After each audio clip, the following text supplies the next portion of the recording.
time. I call the Shadow Minister. Thank you, Deputy Speaker.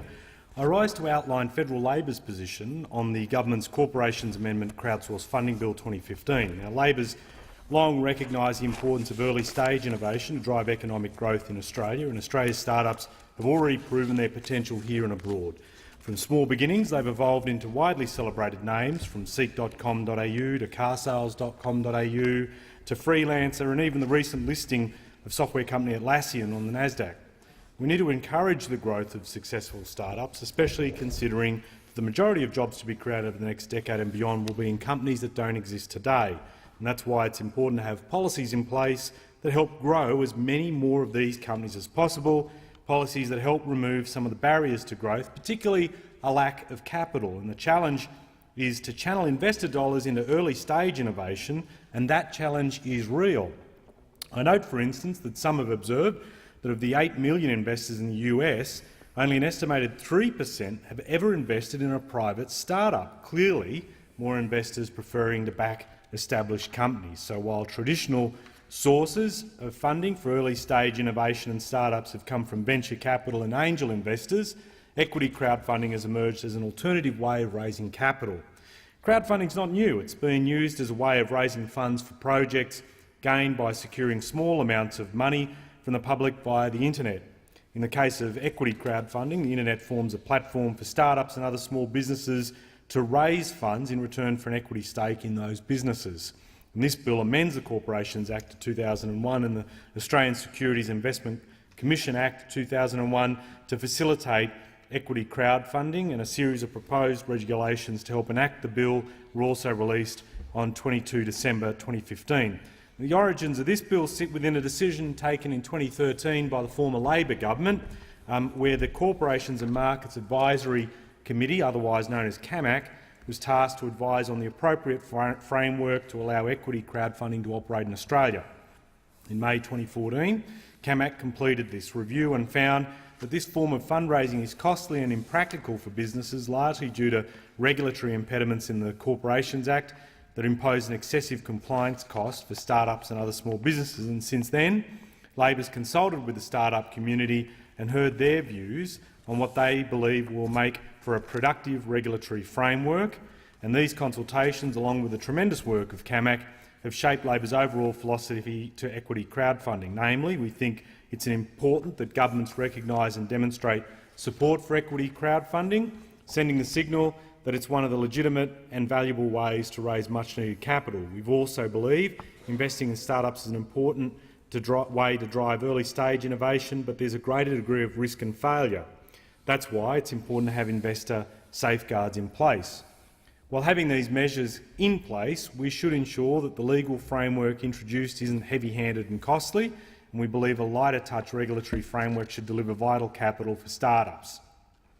Since we're competing in a global market for funds, we should be mindful of the level of limits we set on access to capital. And finally, once a reliable framework's in place, it shouldn't be subject to constant change. Investors and companies should be confident that they can invest without concern the laws will change with the wind. Having said that, Labor will be setting down legislative tests for this new framework and will announce future changes where required. We know that within the startup community, equity crowdfunding isn't everyone's cup of tea. But the reality is it's going to be someone's cup of tea.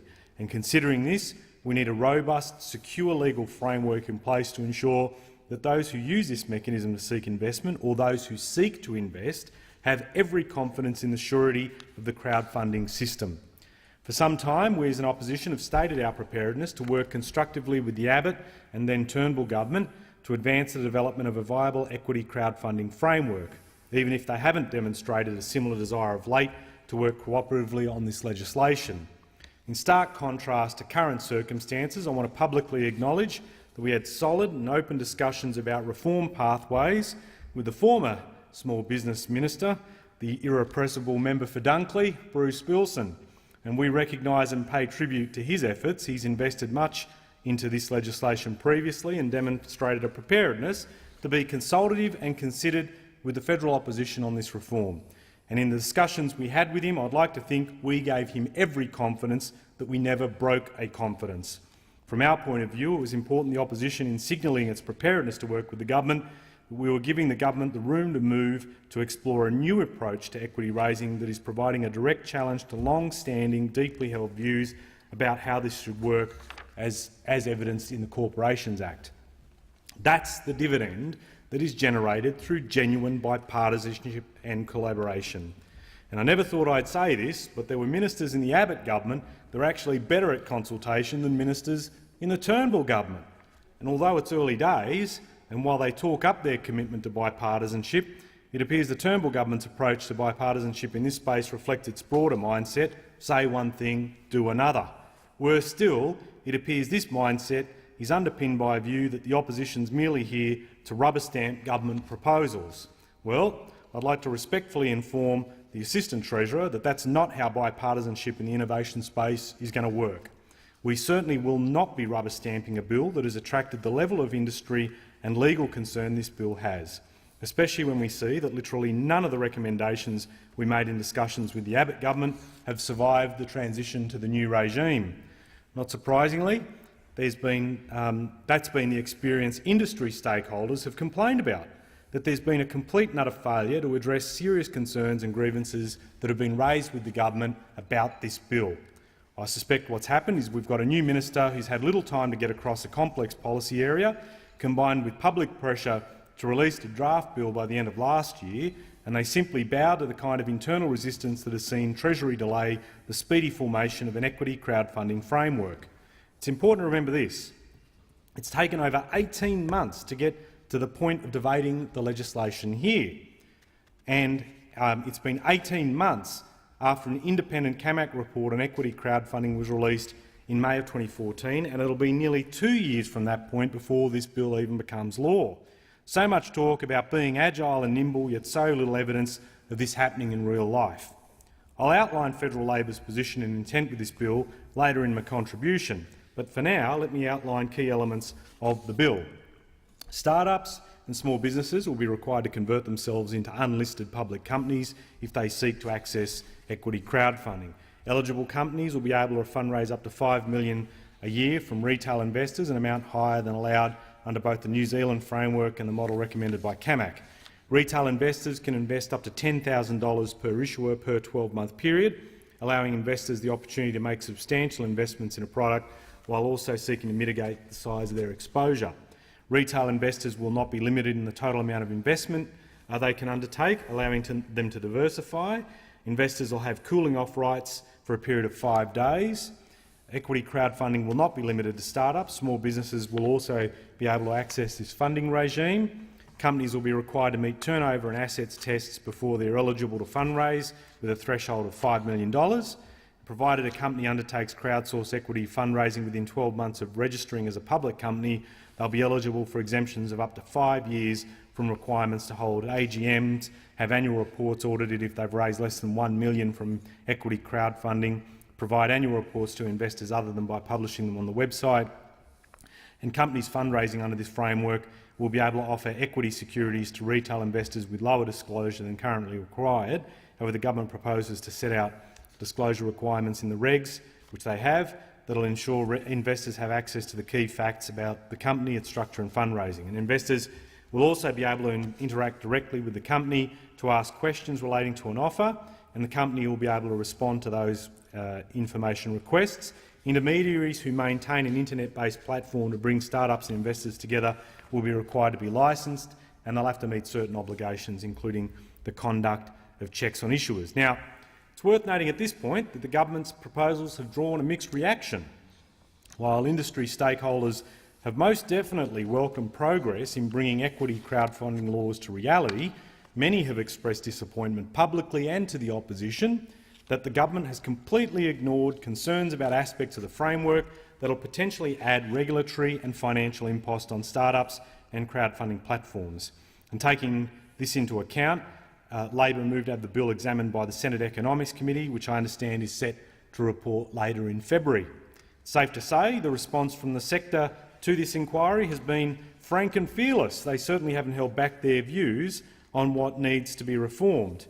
And overall, while Labor agrees with the need to introduce equity crowdfunding legislation, there are some key areas of the bill that may require amendment pending the outcome of the Senate inquiry, and we reserve our right to put forward the any amendments to this bill after the Senate brings down its report. But let's detail some of those concerns, and they're pretty significant. For example, the Australian Private Equity and Venture Capital Association Limited says that in their view the rules should be simple, cost-efficient, principally targeted at successfully aligning the interests of startups and CSF investors, and they've outlined a number of concerns about the restrictions that exist within the bill. The Faculty of Law at the University of New South Wales has argued that currently the bill excludes over 99.7% of companies accessing equity crowdfunding, and they're even more blunt in saying, for instance, that the current proposed model in front of the parliament is too restrictive and excludes the majority of Australian companies from relying on crowdsourced equity funding. They're backed up by the Law Council. The Law Council says the committee is concerned that the CSEF bill is too complicated to be easily understood by startups and early-stage companies seeking to take advantage of CSEF, and may give rise to too high a regulatory burden for intermediaries to readily embrace the establishment of CSEF frameworks. And that's from the Law Society. BDO says the requirement to become a public company, as embedded in this bill, is likely to be daunting and costly to startups and small businesses. And again, they've provided some very detailed concerns about what is being proposed. They say, for example, it's not clear from the draft legislation or the explanatory memorandum what the government perceives to be the risks to investors in CSF companies compared with public companies and proprietary companies, and therefore it cannot be logically followed how the draft legislation is seeking to address these risks. The focus of the draft legislation appears to be trying to amend the current legislation to allow a limited level of CSF, but the law as it stands is too restrictive for this to be effective, and they prefer to see a focus on identifying risks to investors. The Employee Ownership Australia and New Zealand group, in reflecting on this requirement to become a public company, say this can provide significant costs for smaller organisations from $15,000 per annum, and the financial statement and content requirements also may cause some concerns for entities that do not wish to give full disclosure for competitive advantage, which is a serious concern. Pitcher Partners, quote, "The significant restrictions proposed for eligible participants (customers) and eligible securities (products) under the regime will ultimately result in very limited demand for the regime. Accordingly, we believe that it will be difficult for CSF platform operators to create platforms that will, from a business perspective, be economically viable." And this is from the sector itself, questioning whether or not this will be a viable platform. We believe the number of companies that seek to finance from an equity crowdfunding platform is likely to be less than expected unless compliance costs associated with becoming a public company can be reduced. Fairly damning comments. The Business Council of Cooperatives and Mutuals, they say that they don't support the current draft amendments because A, they don't serve the capital needs of small or start-up enterprises, particularly cooperative or social enterprise models, and B, impose unwanted regulatory imposts on the disclosure regime for the offer of securities by cooperatives governed by state and territory laws. They go on to say, as drafted, the proposed amendments establish a regime with potentially high costs for small amounts of capital that's aimed at capital-raising amounts in excess of the needs of small businesses and social enterprises, that does not recognise retail investor motivations or intelligence, and excludes common entity types established for small business or social enterprise purposes. VentureCrowd, one of the few that's actually been maintaining a regime in this country providing equity crowdfunding, believes that the reforms made to allow equity crowdfunding must reduce the friction currently associated with start-ups raising capital while ensuring that investors are both educated in the risks and protected. They go to say that the bill's requirement that an ECF start-up first become a public company, quote, imposes a significant and unnecessary regulatory, administrative and compliance burden on those start-ups, spending thousands of dollars on lawyers and accountants to convert to being a public company. And although the bill provides relief from some of the burdensome consequences of being a public company, they claim this is token at best, and the damage will have already been done as outlined. If there had been, and this is a fairly damning quote, and it's been repeated by a number of companies to the opposition, if there had been proper consultation with the Australian start-up community before the bill was drafted, it would have been apparent that these fledgling businesses are unlikely to be able to adequately deal with 20 new shareholders, let alone more. And there's also, within this bill, a threat to their own business model. They rely on unit trusts as a way to crowdfund, and they put forward the reasonable recommendation that there would be no, under what they would prefer to see in this bill, there'd be no obligation to aggregate the investment, but at least it would, they say, would at least not be permitted. They want to see an ability for their business model to continue, and that's been repeated by others. Crowdfund Up. I continue. These are all criticisms that have been levelled at this bill. Crowdfund Up say that, in their mind, in its present form, the bill would not be attractive to start-up companies due to the onerous requirement for a company to become a public company. Additionally, Crowdfund Up strongly suggests that after 12 to 24 months of legislation being enacted, it's revisited and revised. And so they're clearly concerned about some of the things that are being put forward in this bill, in particular the abandonment of unit trusts to be able to provide a mechanism for crowdfunding. Here's Crowd Ready. Our view is that the current bill and regulations are more facilitating in nature rather than encouraging crowdsource equity funding in Australia. The Chartered Accountants. We are concerned that the CSF framework concessions for public companies may have a negative impact on investor rights and may not achieve the desired aim of reducing the regulatory burden. It's important that such reforms are implemented quickly in Australia, good luck, as is significantly behind other nations, including New Zealand. We consider alignment of the Australian and New Zealand CSF models is important as part of the single economic market and to ensure issuers do not see one country as preferential over the other. Valid concerns. ASOB says, the Australian Small Scale Offerings Board, the issues that are raised in this submission will make it hard, if not impossible, for intermediaries to develop a business model that is sustainable, so this legislation will not have the effect that's desired. Again, more criticism. And the Solutions for Strategy group say a fear-based approach that over-focuses on possible risks for investors has created a bloated structure that is too inflexible, too costly for the businesses it was designed for, and at the end of the day does not reduce the risk to investors. They say, in my discussions, this is the company itself with Treasury, forefront in their thinking is how to avoid future newspaper headlines. The risk-averse culture in government is hijacking economic outcomes. So why is there a fixation on the public company structure as being an ideal model, and why is CSEF restricted to this model? CSEF, as they rightly point out, is a distributor that is breaking the mould of how capital raising is being done.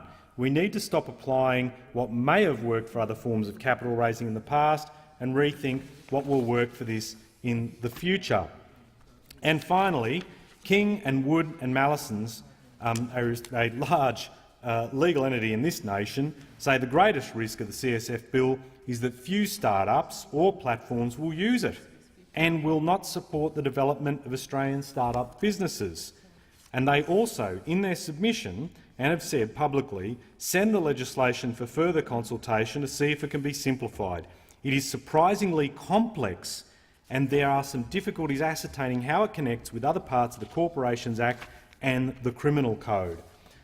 So these are, Deputy Speaker, a range of fairly solid criticisms that have been levelled at the way in which this bill has been framed and the concerns they have that if it was brought to life, what it would do, or I think it's safe to say what it wouldn't do for advancing equity crowdfunding in this country. And I'll spell out some areas that will form markers for possible future reform, but it's not. I want to stress this.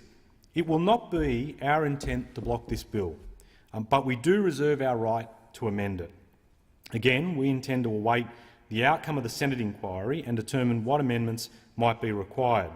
But in the interest of legitimate bipartisanship, we also extend this genuine offer to the government. Even though there is a pressing need to get this legislation through, I take on board, the opposition takes on board, the comments of the sector that they would rather get the legislation right than rush it. Yep. And if the government decides to park this bill and engage in genuine consultation to address widespread concerns about these proposed laws, then we as the opposition would not criticise the government for this. Right. I repeat, we would not criticise the government if it suspends passage of the bill to help make sure it gets the bill in better shape. Again, we would rather get things right than rush things. That's right. Now, if the government's determined to press ahead with the bill, we won't invest time in blocking it. But we will hold them most definitely to account for the lived experience with the bill. Our genuine desire is for the bill to support the emergence of a strong equity crowdfunding community in Australia, but we have serious doubts about this happening under what's being proposed. And there are some areas that we will closely monitor, and we state for the public record to the start-up and small business community we will maintain a watching brief on these and will potentially mark these out as areas of reform into the future. One, for example, is the demand for conversion into an unlisted public company. As indicated earlier, and you've heard, there's a widespread view that this is onerous and heavy-handed. We believe that there are alternative approaches that could have been employed to manage some of the limitations that are presented in the Corporations Act, and we state, for the record, that we will continue to keep a watch on this into the future. We will also maintain a watch on the overall fundraising amount and individual caps. You heard some express from the sector that on the one hand there's no clear identification of what risks this bill is trying to tackle, and yet on the other hand the government's brought in an increased fundraising cap and increased individual caps of up to $5 million, well above what's happening in New Zealand, well above what was recommended in CAMAC. And so from our point of view, we will watch that. And can I state, there are diverging views in the sector about this. Some question why it is so high. Others say that the actual individual caps should be lifted to $20,000. Either way, it's clear that there isn't consensus on this, and we have to keep watch on it.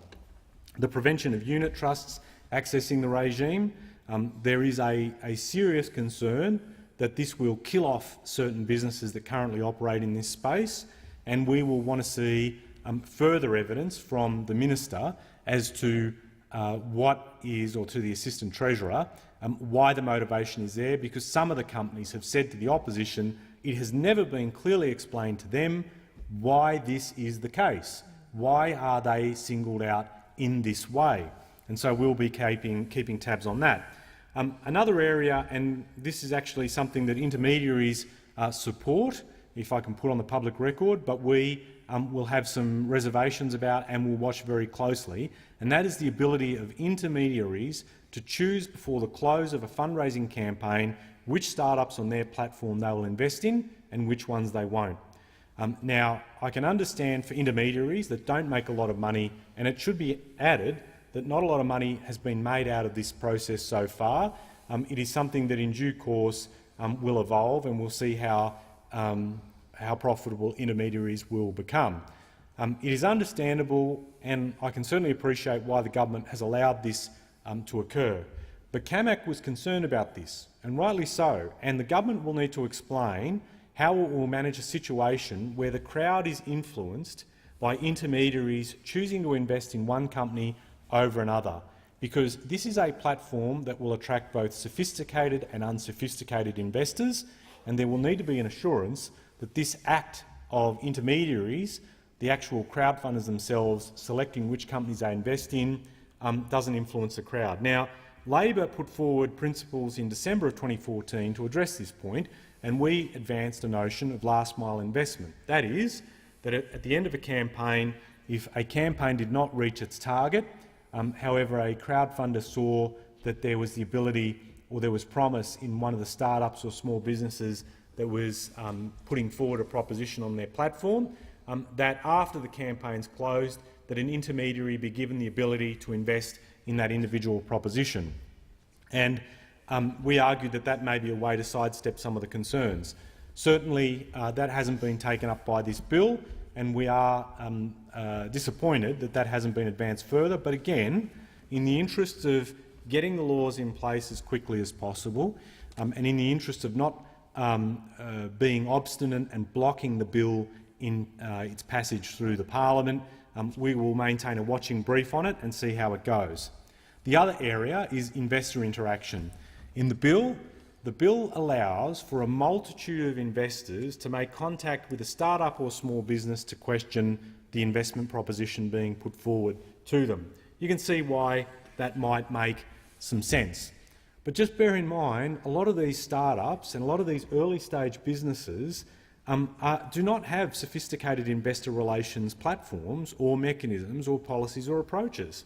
The far more preferable way to have done it is to go through the intermediaries and let the intermediaries manage the bulk of the requests for information, channel them through the start-up and provide the flow of information to make informed decisions. Why this bill allows for a multitude or for the crowd to converge on an individual start-up with a plethora of questions, I will be interested to find out more from. But again, Labor will maintain the view that we will keep a watching brief on this and see where we go from there. We also want to see and get some explanation from the government about the $7.7 million that has been allocated to ASIC as the overall oversight of the bill, 7.8 over forwards, which was spelled out in last year's budget, which is roughly $1.7 million a year beyond the current fiscal year in supervision. We'll be interested to know how many people have been assigned to maintain a watch on this emerging system, and if that is the limit of the amount that's been assigned for supervision. The last thing you want is for lax supervision in this area. We don't want ASIC to necessarily be looking over the shoulders of all the crowdfunders and all the issuers, and we would hope that there'd be a proactive relationship to build up the knowledge base in the sector and ensure that there is a smoother pathway to the emergence of a crowdfunding community in this country.